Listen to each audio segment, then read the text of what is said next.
देखिए हीर एक्सप्रेस 12 सितंबर से आपके नजदीकी सिनेमा घरों में। 17 सितंबर को रायपुर में स्वच्छता और आवास उत्सव, सीएम विष्णुदेव साय करेंगे उत्सव का उद्घाटन। पंडित जवाहरलाल नेहरू चिकित्सा महाविद्यालय में कार्यक्रम।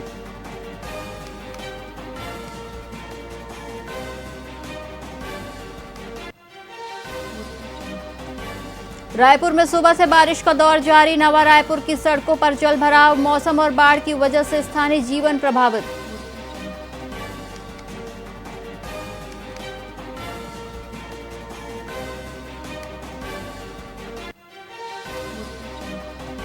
कोरबा एसईसीएल कुसमुंडा खदान में ब्लास्ट से 4 गांव के लोग प्रभावित हुए। ग्रामीणों ने ब्लास्टिंग पर नाराजगी जताई।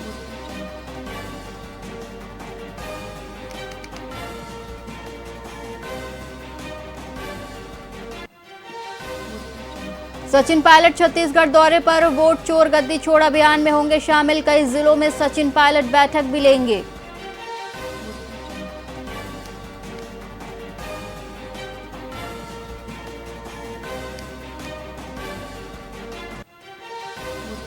मॉरिशस के प्रधानमंत्री ने राष्ट्रपति द्रौपदी मुर्मू से मुलाकात की। राम गुलाम और राष्ट्रपति मुर्मू के बीच औपचारिक बातचीत। दोनों नेताओं ने रणनीतिक और आर्थिक मुद्दों पर विचार किया।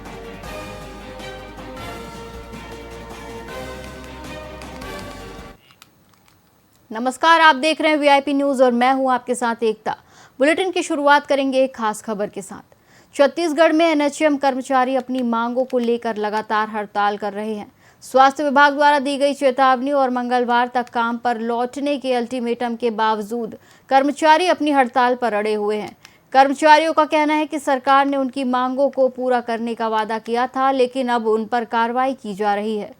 उन्होंने कहा कि अगर उनकी मांगें पूरी नहीं हुई तो वो राज्यपाल से मिलकर सामूहिक इच्छा मृत्यु की अनुमति मांगेंगे। आज हमारा लास्ट दिन हमको टर्मिनेशन के लिए दिया हुआ है और आज आप खुद देख सकते हैं भीड़ हमारे कितने से जो साथी शुरू से आ रहे हैं वो अब भी वैसे ही आ रहे हैं।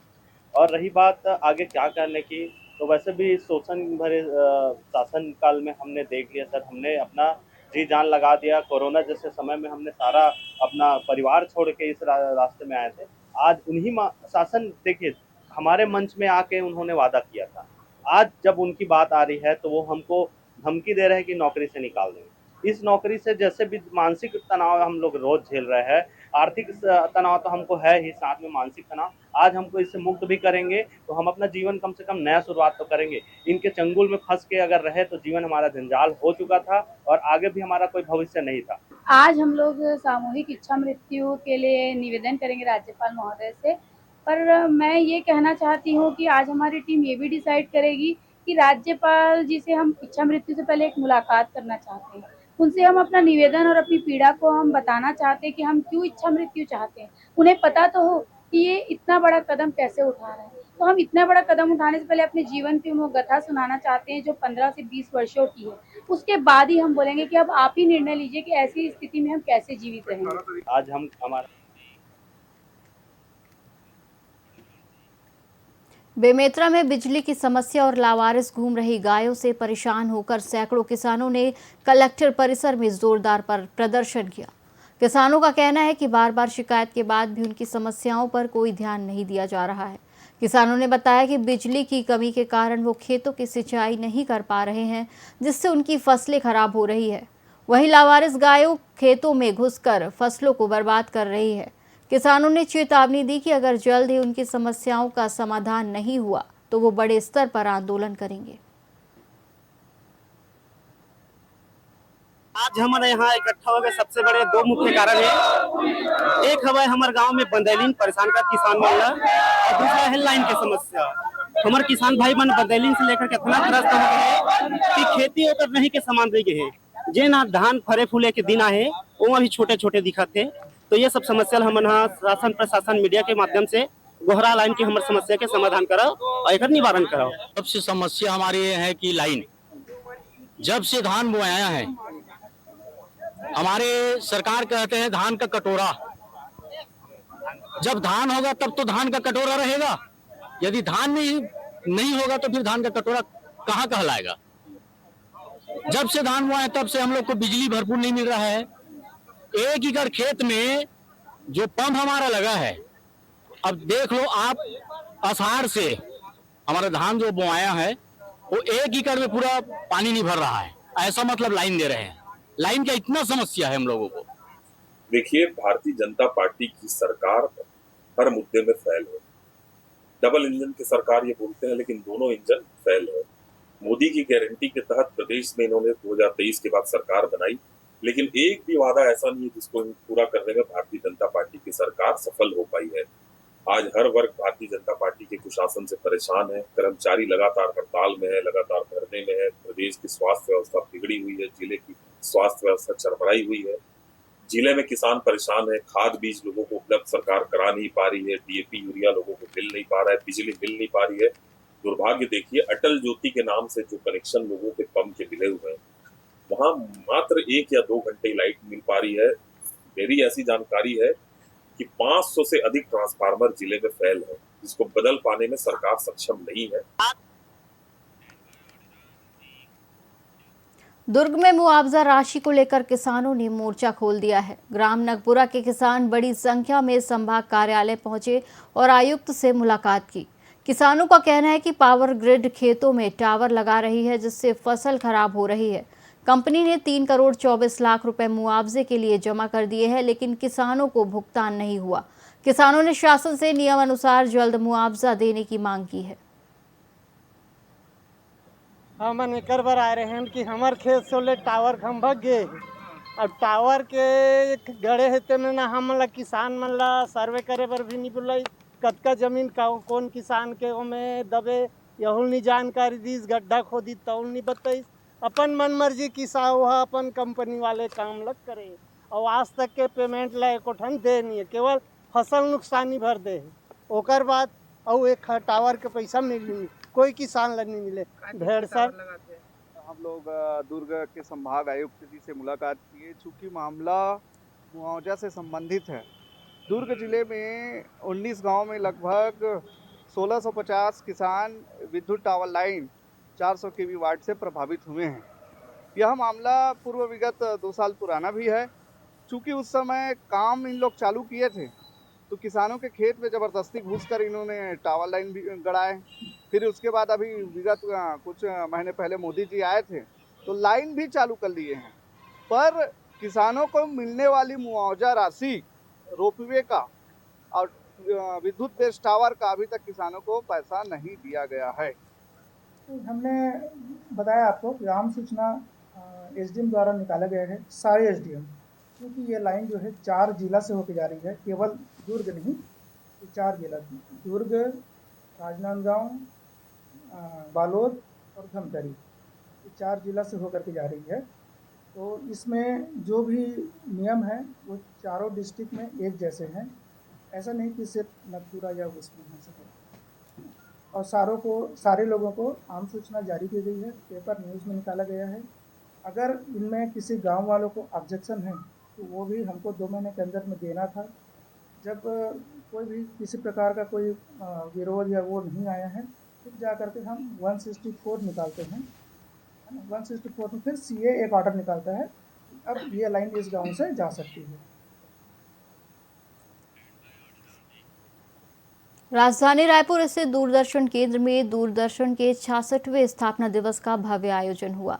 मुख्यमंत्री विष्णुदेव साय ने दीप प्रज्वलित कर कार्यक्रम का शुभारंभ किया और दूरदर्शन परिवार, अधिकारियों, कर्मचारियों और दर्शकों को शुभकामनाएं दी। सीएम ने अपनी स्मृतियां साझा करते हुए कहा कि दूरदर्शन ने मनोरंजन के साथ साथ हमें वैचारिक रूप से समृद्ध और संस्कारित करने में अहम भूमिका निभाई है। उन्होंने 1982 के एशियाई खेलों के रंगीन प्रसारण और रामायण महाभारत जैसे धारावाहिकों का उल्लेख किया, जिनके दौरान सड़कों पर सन्नाटा छा जाता था।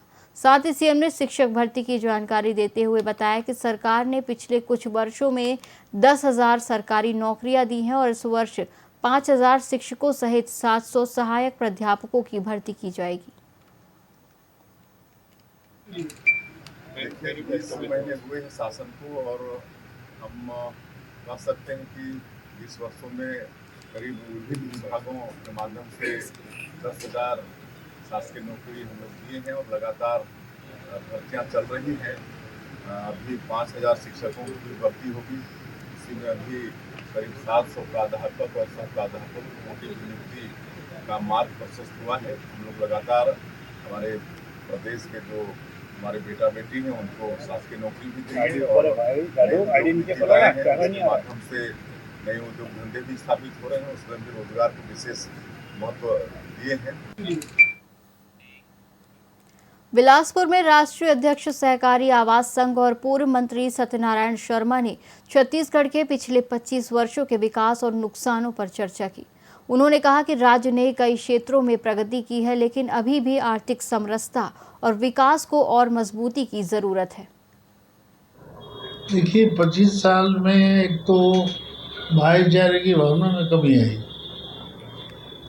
आपस में वैमनस्यता बढ़ी, अपराध बढ़े और करप्शन भी बढ़ा है।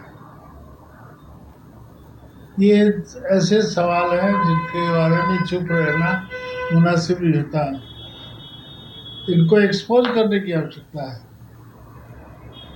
अपराध बढ़ रहा है तो क्यों बढ़ रहा है, उसके पीछे क्या है, नियंत्रण क्यों नहीं हो पा रहा है। रायपुर में रोज एक मर्डर हो रहा है,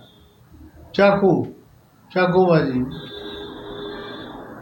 तो ये हो गया रहा छत्तीसगढ़ में। पहले मध्य प्रदेश के टाइम में भी ऐसा नहीं था,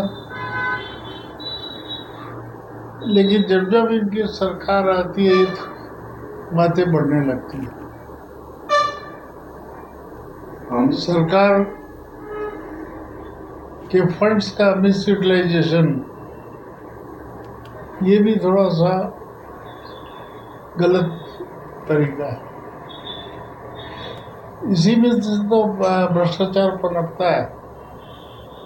एक जमाना मध्य प्रदेश के ज़माने में अधिकारियों की मजाल थी जो करप्शन में इन्वॉल्व हो जाए, और अधिकारी पहले इन्वॉल्व होता है, अधिकारी कमाई का सूत्रधार बन गया। अधिकारी के जरिए लोग जो है धनोपार्जन की बात करने लगे, करप्शन करके, भ्रष्टाचार करके। छत्तीसगढ़ के उप मुख्यमंत्री विजय शर्मा ने बिहार में कांग्रेस की वोट अधिकार यात्रा पर निशाना साधा है। उन्होंने कहा कि कांग्रेस को भ्रम नहीं फैलाना चाहिए और एसआईआर का विरोध नहीं करना चाहिए। शर्मा ने कहा कि एसआईआर मतदाता सूची में सुधार के लिए होता है। उन्होंने कांग्रेस से सवाल किया कि आखिर वो किस वोट बैंक को बचाना चाहती है।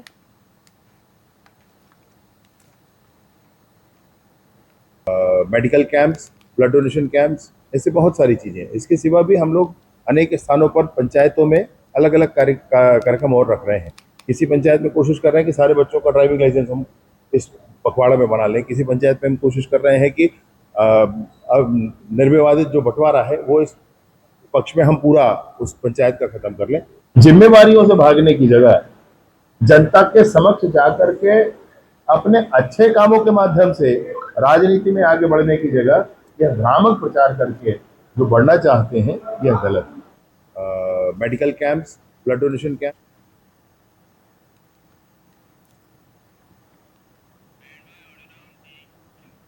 दुर्गा जिला परिवहन कार्यालय में भ्रष्टाचार और दलाली के खिलाफ एनएसयूआई कार्यकर्ताओं ने प्रदर्शन किया।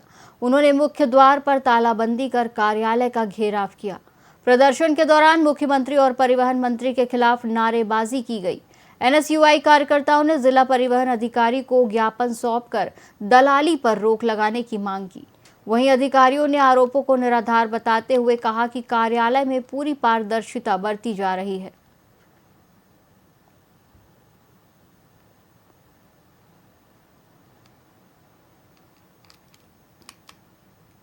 शिकायत दिया था कि लाइसेंस के नाम में यहाँ पे अवैध वसूली की जा रही है। नियमतः जो सरकारी मापदंड तय हुआ है उसमें 355 रुपये लर्निंग का और 1100 रुपये लाइसेंस का है, लेकिन यहाँ पे 3,500 से 4,500 तक की अवैध वसूली की जाती है। 1502 से लेके 2,000 तक की अवैध वसूली यहाँ पे लगातार की जा रही है। इसके लिए हम लोग जब जन दर्शन में शिकायत की थी तो उसका कोई कार्रवाई नहीं किया गया। इसके लिए आज हम लोग आरटीओ का घेराव कर तालाबंदी की गई। जी, गुमटी में ये ऑफिस कैंपस के बाहर के चीजों पे हमारा नियंत्रण नहीं है।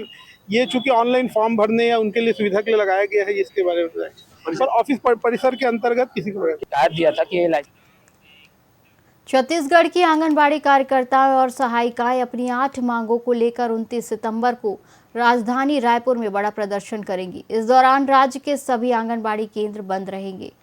कर्मचारियों की मांग है कि उन्हें गुजरात की तर्ज पर नियमित किया जाए और 26,000 रुपये मासिक वेतन दिया जाए। इसके अलावा सेवानिवृत्ति पर 5 लाख रुपए का भुगतान करने की भी मांग की गई। लगभग 1 लाख से ज्यादा कर्मचारियों के इस प्रदर्शन में शामिल होने का दावा किया गया है। और 25 वर्ष छत्तीसगढ़, यहाँ 5,500, दोनों सरकार मिला के फिर हमको 10,000 मिलती है। तो सरकार से हमारा मतलब अनुरोध है कि हमारी मांगों को ध्यान देते हुए हमको शासकीय कर्मचारी घोषित करें, और शासकीय कर्मचारी घोषित नहीं करते हैं तो हमको कम से कम 26,000 और सहायिकाओं को 22,000 रुपया वेतन दे।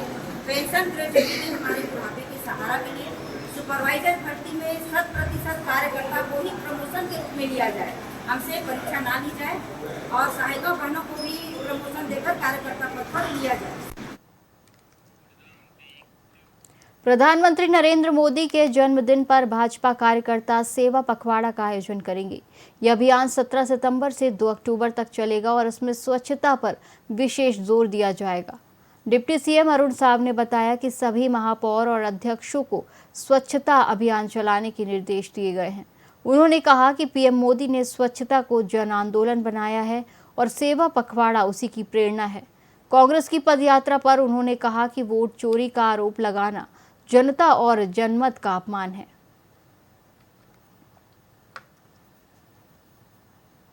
कल 17 सितंबर से 2 अक्टूबर तक यानी प्रधानमंत्री माननीय नरेंद्र मोदी जी के जन्म दिवस से महात्मा गांधी जी और लाल बहादुर शास्त्री जी के जन्म दिवस तक सेवा पखवाड़ा का अभियान चलता है।